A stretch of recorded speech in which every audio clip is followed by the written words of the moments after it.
And welcome back to another devotion. I am Pastor Roy Carlin here at Woodlawn Christian Church in Lake City, Iowa, and this devotion is for Tuesday, September 10th of 2024. We are in the book of First John, and today we have made it to the fourth chapter. We're going to look at verses 1 through 6 today, and just the first 6 verses of chapter 4 in First John. The Revised Standard Version, which is the book that I'm using, or the translation that I'm using for this study and most of my studies, because I just like the RSV. For some reason, I like the language in it. But at any rate, I digress.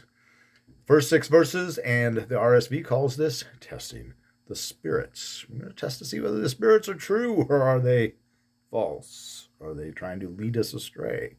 That's what the elder is trying to get across to these Christians so very long ago.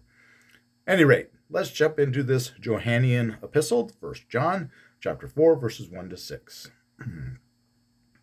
Beloved, do not believe every spirit, but test the spirits to see whether they are of God.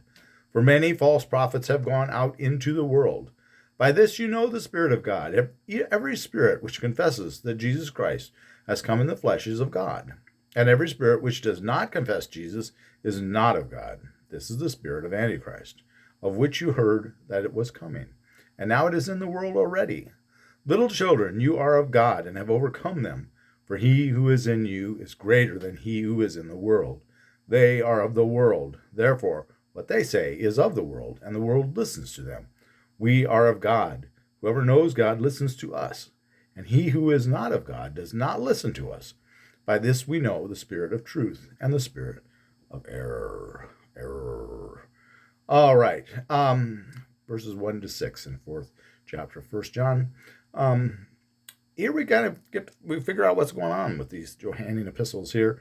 The elder is writing against these guys that are these Gnostics.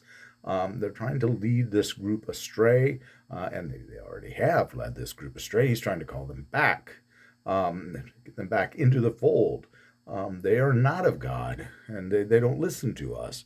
It's kind of it reminds me of Galatians, where Paul is saying, if I come to you, or whether I come to you or angels come to you preaching a different gospel, let them be cursed. Don't listen to them. And the elder is telling him here, don't listen to these guys. They are false prophets. Verse 2, by this you know the Spirit of God. Every spirit which confesses that Jesus Christ has come in the flesh is of God. Now, what really a cornerstone, if you will, or a bedrock of what if you want to say of our theology is that Jesus is fully man and fully God. That he was this God incarnate. That he was in the flesh. He came into the world as a real, live human being, not just some imaginary thing or some projection or holograph or what you will,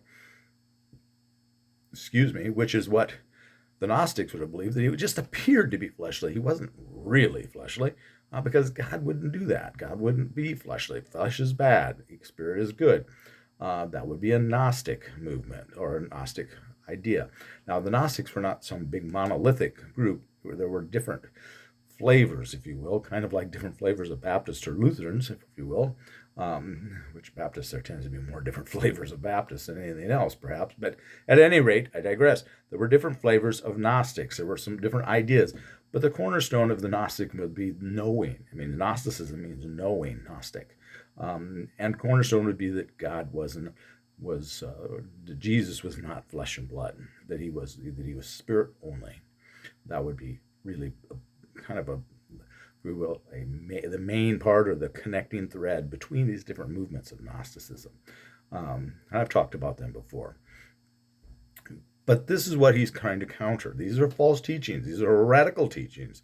This idea that Jesus is not fully human, not fully God. We believe that would be heretical. To this day, we would say that. That he was not fully God. That he was not God incarnate would be heretical teachings in our log. I've known many, I shouldn't say many, I've known several Baptist and disciple ministers that would proclaim that Jesus was not divine, that he was not God, that he was just a nice guy. That's heretical. Those are false teachings. Those are false teachers. So don't be following those guys and gals, because they're going to lead you astray. They're going to lead you off the end of the cliff is what's going to happen. So don't be going that way. Somebody tells you that, that's an indicator to run the other direction. Get away from that teaching, that church, right quick. They would be one of these false prophets that the elders talked about here, because there's, the false prophets isn't just Gnostics; it's other things as well. It's those that, ironically, the Gnostics were wrapped up in that the flesh was, the flesh was not. Was bad. Today we're wrapped up in the flesh is good, to the point where the flesh is what it's all about, if you will. In the mainline Protestant movement, and some others, we are celebrating so much sexuality that we've forgotten the spirituality of it all. Kind of ironic. It's kind of almost going the opposite, 180 degrees from where the Gnostics were at. But these guys are in a way a modern day Gnostic movement, in that they think they know more than the first 2,000 years of the church. Or not quite 2,000 years, but close.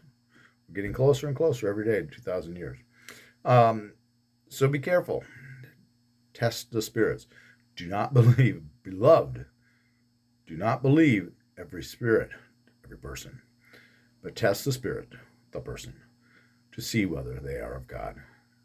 For many false prophets have gone out into the world. They're trying to lead you astray. Don't listen to them. If they're not preaching the gospel as the gospel was meant to be preached, by all means, please be careful. All right, that's what I've got for you today. I'm trying to keep these pithy, if you will. We'll be, in a moment, recording the next one for Thursday, September 12th. Here we'll be moving through, continuing to move through 1 John. We'll be chapter 4, verses 7 to 12 in the next one. God is love. Certainly is. Take care. God bless. If you enjoy these devotions, please like and subscribe. Come on back again. That's the most important part. Feel free to share them. If you want to make a kind comment, by all means, make a kind comment. God bless you. God loves you. We'll see you Thursday. Take care. Bye-bye.